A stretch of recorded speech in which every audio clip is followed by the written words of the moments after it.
Ladies and gentlemen, good morning, good afternoon, and good evening. Our guest today is one of the United Kingdom's top business coaches who is helping small business owners to remove their fears and doubts so they can succeed much faster and easier. And today she's going to show you how to gain clarity, focus, and concentration during turbulent times. Would you please put your hands together and welcome to the Mental Detox podcast, our good friend, Nicky Masson. Thank you very much. Thank you. Welcome, Thank you for having and our pleasure. But first of all, happy birthday. Yes. Thank you. And we're going to show the world how good we can sing. Oh, really? Okay. You don't want to? Okay. Well, I'll do it in English. Okay. You do it in Chinese. All right. Happy birthday to you. 祝你生日快乐 Happy birthday, dear Nicky. 祝你生日快乐 Happy birthday. Okay. Thank you very much. It's a good start to my birthday, I have to say. Perfect start. Excellent. Well, I'll keep working on the vocals and we'll make sure for the next birthday it's even better. Excellent. I'll hold you to that. Now, we're talking about clarity, focus, and concentration, especially during turbulent times. We're on one side of the world in Taiwan, and we've got the same problems as you do in the UK right now, and it comes by the name of COVID-19. Yeah. And this is how it's impacting our world today. And we're going to go deeper into that later on. But you're no stranger to turbulent times. You stepped away from a 12-year career and followed through with depression after that, suffering from anxiety. Can you give us an insight what it was like to live with those challenges?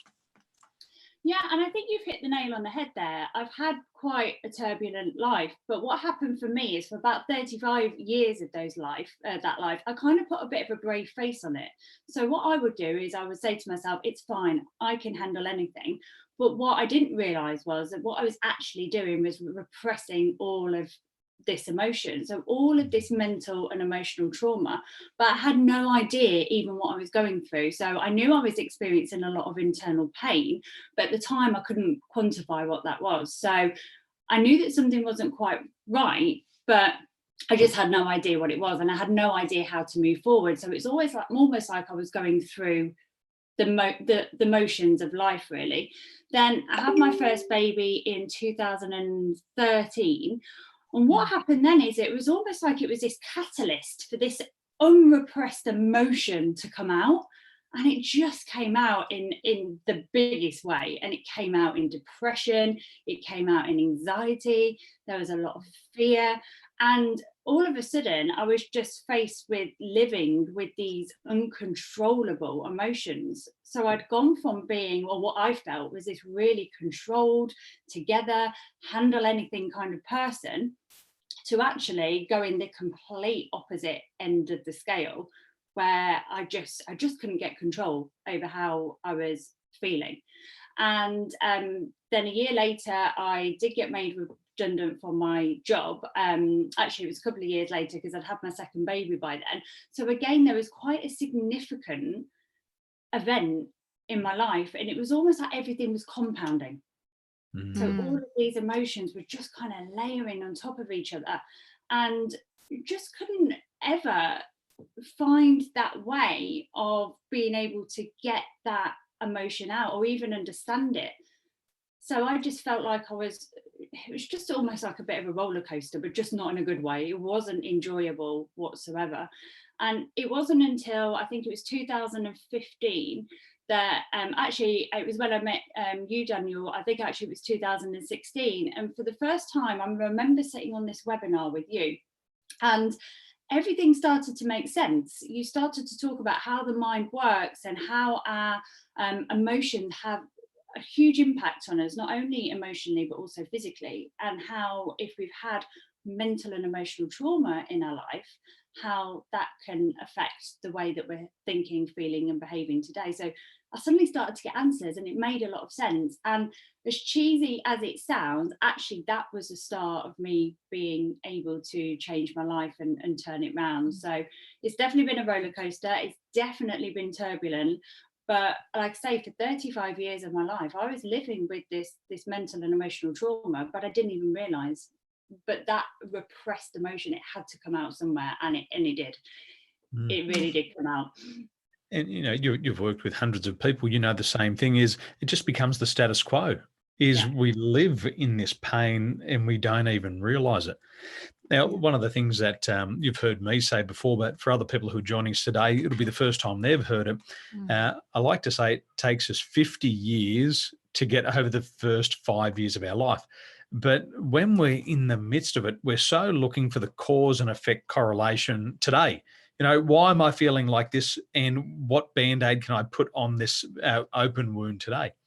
But we know that these things are things from the past. So could you take us through a journey of the things that have happened in the past that led to that toxicity that was taking place at age 35? What were some of those things that had happened in the past that you had to deal with? So there was childhood abuse in there. There was coming from a broken family. There was lots of bullying when I was growing up, and always this sense of just never really understanding kind of my place in the world. And again, there were lots of different events that kind of compounded, and it was almost like I felt like, okay, I've just got to accept that these things are happening to me, and this just must be normal. This just must be what life is like. It's almost like that, the acceptance. Okay, so these things are happening. I've just got to get on with it. I've just got to get on with life, even though it feels horrendous, even though it's not how I want to be feeling.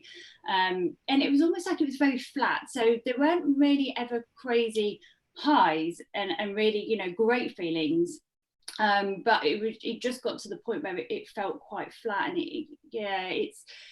it's a funny thing, because I realized that I wanted more, but again, I just didn't know how do I even get more? So it got to the point where I just felt, well, this just must be what life is like, even though it didn't feel good to be in that place. I was talking to a gentleman earlier on today, age 38, 39, and it seems to be around this time, coming to our mid-30s, moving into our 40s, the physical energy starts to change. And we start to have a feeling of what's called a feeling of unfulfilled potential. It's like we get to 35, we get to 40, happy birthday once again. We've just told them your age. But we start to ask ourselves the question, I have come all this way and this is as far as I got. Like, I thought I should have been so much further down the line. And it seems to be around this age of 30, for some people it's a little bit earlier, 30s, but most people I'm seeing it around about 35 to 40. So it really lines up with what was happening for you, 5 years ago. Yeah, definitely. And, at that time when I was going through the redundancy, I'd gone back to work. And when I was at work, the job role had changed. And without going into too much detail, what I started to feel was, well, it really lowered my self-worth and my self-esteem. So it further reinforced this belief of, I'm not good enough, I'm not worthy enough, I'm not successful enough. This is just what I have to accept now. And it is around that time, I think. And luckily for me, what happened as part of being made redundant is it made me step up and kind of say, I'm not going to accept this anymore.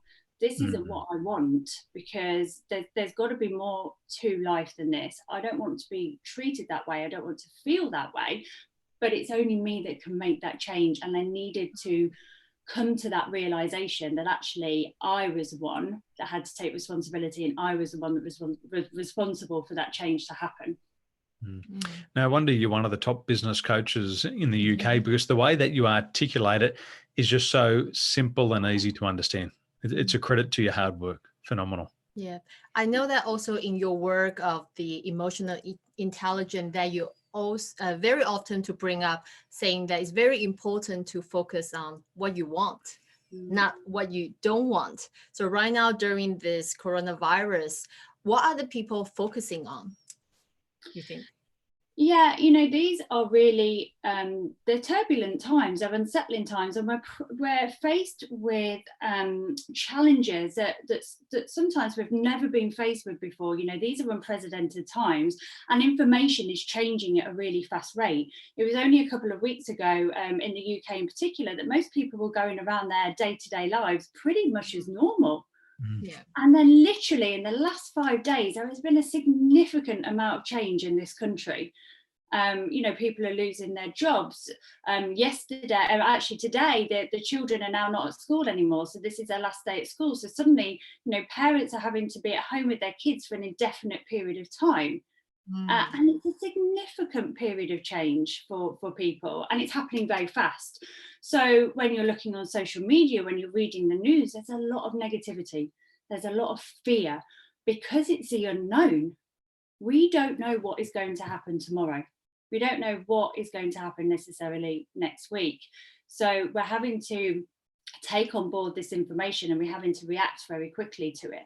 So there's a lot of fear on social media, there's a lot of fear in the media. There's people are feeling uncertain, they're worried. They don't know whether they're going to have a job to go back to, they don't know whether they're going to be able to feed their families, they don't know how they're going to look after their children, and we don't know how long this will go on for. So when you're looking at that, you can very quickly end up going down this rabbit hole. You can literally get sucked into this, and as we know, there's no lower limit to how bad you can feel.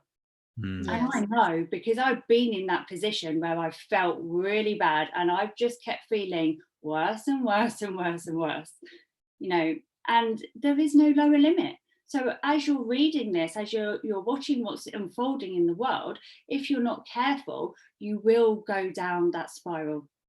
And that's what I'm seeing a lot at the moment, is that people are really getting drawn into this. We're seeing a lot of behaviours changing. Yeah. So, in the case of like panic buying, that's not normal behaviour. Yes. Yeah, when was toilet paper ever that popular? Yeah, exactly. Or tampons. Or tampons. Yeah. I know condoms are popular. Like I get lining up for that, but I couldn't imagine the British get lucky that often.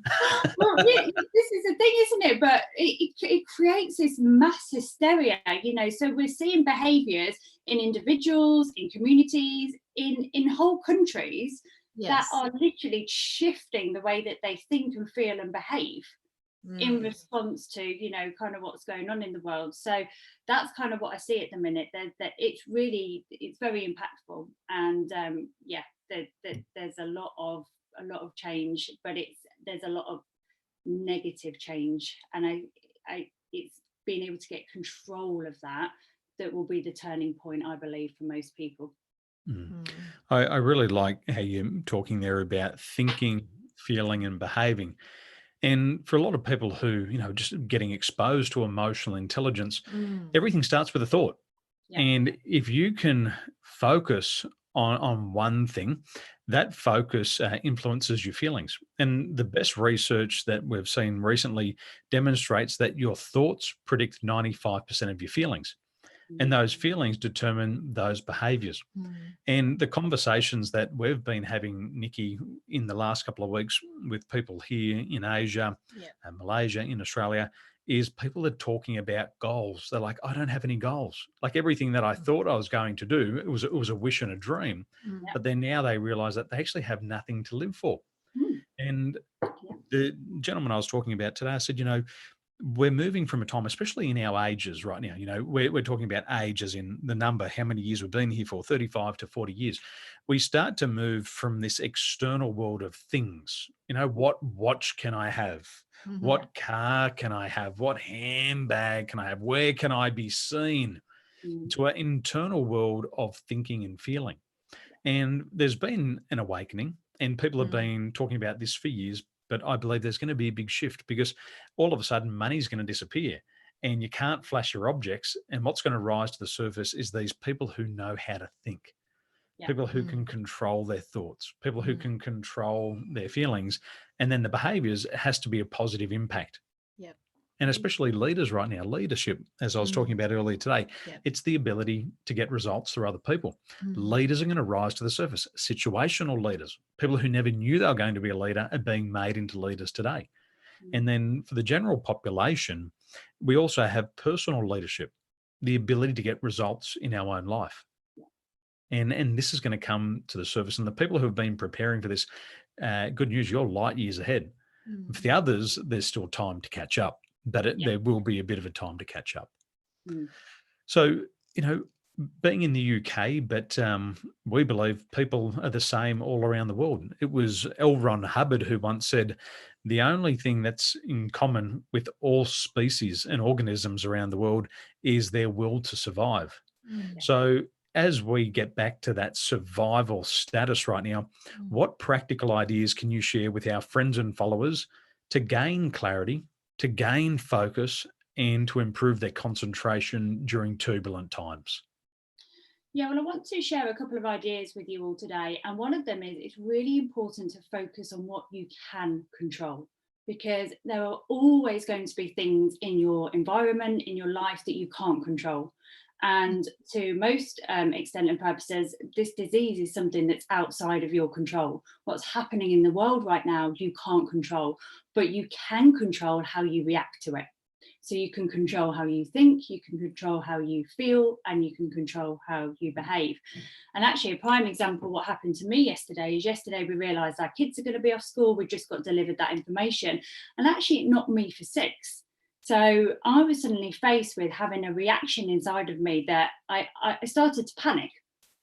But I could recognise how I was thinking and how I was feeling. So actually what I was able to do was vocalize that, and I was able to come up with strategies so that I could still keep thinking forwards and I could still keep focused on what was important, but just being mindful that actually this was an event that did kind of knock me for 6 a little bit.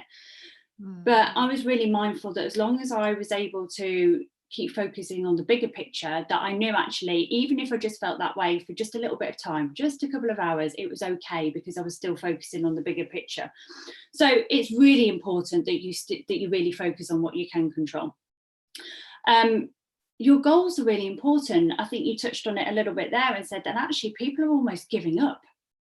I've seen so many business owners recently go, oh, that's it now, I can't run my business anymore.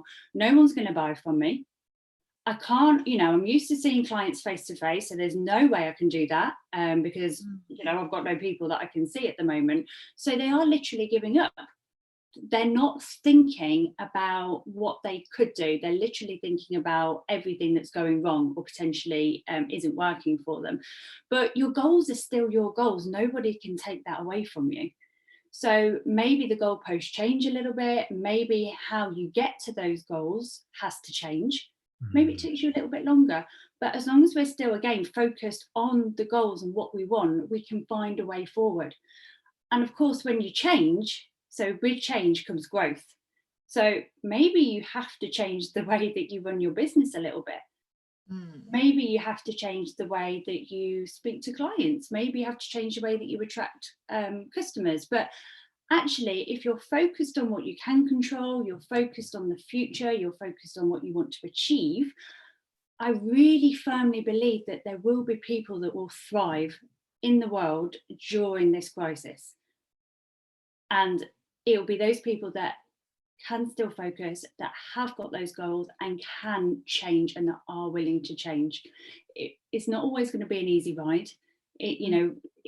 But as long as we can be reactive to that, then I think that that's going to give most people the best possible chance.